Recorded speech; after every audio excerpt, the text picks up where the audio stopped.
আসসালামু আলাইকুম। স্বপ্নের বারান্দায় সবাইকে স্বাগতম। যারা আমার ভিডিওটি দেখছেন দেশে কিংবা দেশের বাইরে থেকে, তাদেরকে অনেক অনেক অভিনন্দন। চলুন বন্ধুরা, আজকে ঘুরে আসি বাংলাদেশের একটি ঐতিহ্যবাহী দর্শনীয় স্থানে। আর এই তো এখন সকাল 7টার মতো বাজে, সবাই জগিং করছে, ছোট বড় ছেলে মেয়ে সবাই এখানে হাঁটাহাঁটি করে এবং হাঁটা শেষে বাজার করে নিয়ে যায়। পাশেই ব্রহ্মপুত্রের পাড়। তো ব্রহ্মপুত্রের পাড়ে এই দর্শনীয় স্থানটি অবস্থিত। এটি হচ্ছে আলেকজান্ডার ক্যাসেল, যা লোহারকুঠি নামে পরিচিত। এখানে অনেক বড় বড় মনীষীর পদচারণা হয়েছে। বিশ্বকবি রবীন্দ্রনাথ ঠাকুর, লর্ড কার্জন সহ আরও অনেক বড় বড় মনীষী এখানে এসেছেন।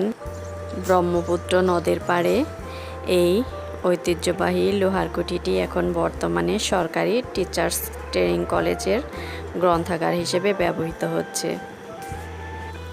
এর চারপাশটা অনেক সুন্দর, মনোরম পরিবেশ। এখানে অনেক সিনেমার শুটিংও হয়ে থাকে। তো যাই হোক, আশা করি আপনাদের ভিডিওটি ভালো লাগবে।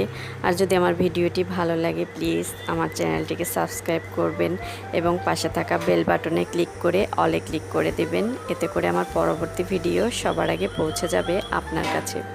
আর যারা অলরেডি আমার চ্যানেলটিকে সাবস্ক্রাইব করেছেন, তাদেরকে অসংখ্য ধন্যবাদ আমাকে সাপোর্ট করার জন্য। ভিডিওটি ভালো লাগলে একটি লাইক দিবেন, আর যদি ইচ্ছে হয় একটি কমেন্ট করতে পারেন, আর বন্ধুদের মাঝে আমার ভিডিওটি শেয়ার করতে পারেন। আপনার একটি লাইক, কমেন্ট ও শেয়ার আমাকে পরবর্তী ভিডিও বানাতে উৎসাহিত করে।